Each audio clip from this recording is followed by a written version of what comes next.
Hello बच्चों, आज हिंदी की क्लास में आपका स्वागत है।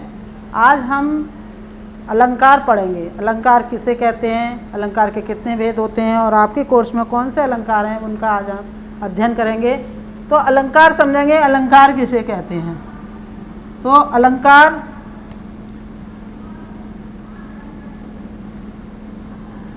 अलंकार देखेंगे। अलंकार दो शब्दों के योग से बना है, दो शब्द मिलकर बना है। पहला है अलंक प्लस कार। तो अलंक का अर्थ है भूषण, भूषण अर्थात आभूषण, और कार का अर्थ है वाला, अर्थात जो अलंकृत करे। तो जैसे स्त्रियां जो हैं वो आभूषण पहनने से उनके सौंदर्य में वृद्धि हो जाती है, वैसे ही अलंकार के प्रयोग से हमारे काव्य में सौंदर्य की वृद्धि हो जाती है। तो इसकी परिभाषा लिखेंगे कि अलंकार दो शब्दों के योग से बना है, अलंक प्लस कार। अलंक का अर्थ है भूषण और कार का अर्थ है वाला, अर्थात जो अलंकृत करे।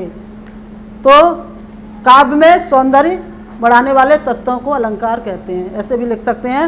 अब हम लिखेंगे अलंकार के भेद, जानेंगे कि अलंकार के कितने भेद हैं।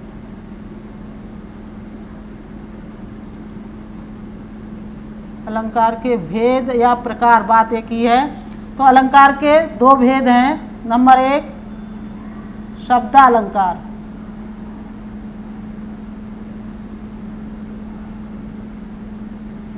नंबर दो अर्थालंकार।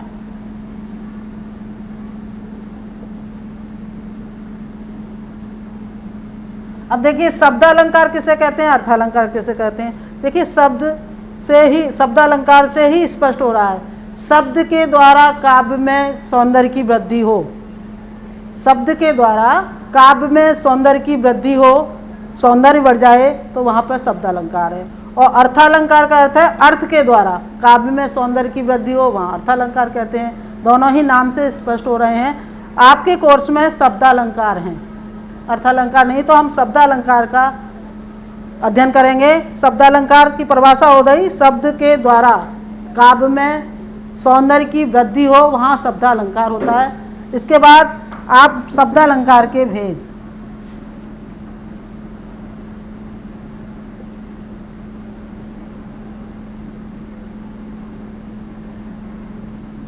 शब्दालंकार के तीन भेद हैं। नंबर एक अनुप्रास अलंकार,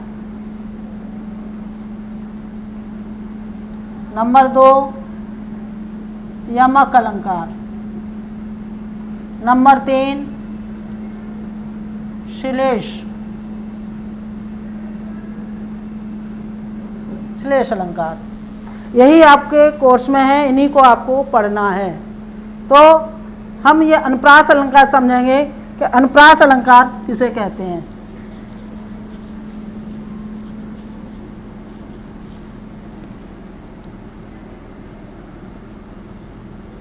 अनुप्रास अलंकार,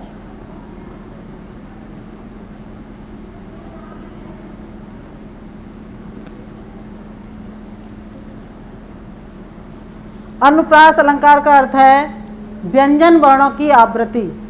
जहाँ पर एक व्यंजन वर्ण एक से अधिक बार आए वहाँ पर अनुप्रास अलंकार होता है। तो स्पष्ट हो गई इसकी परिभाषा कि व्यंजन वर्णों की आवृत्ति को, व्यंजन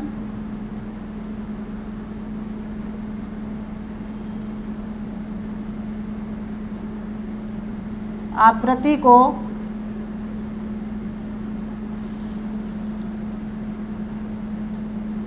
अनुप्रास कहते हैं।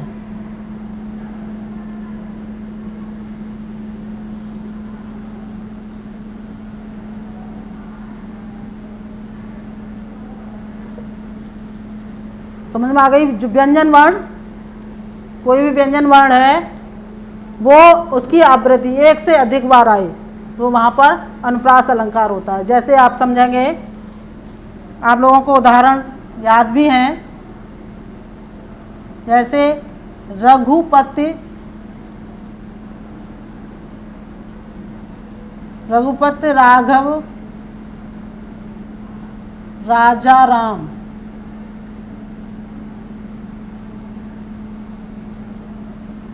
रघुपति राघव राजा राम।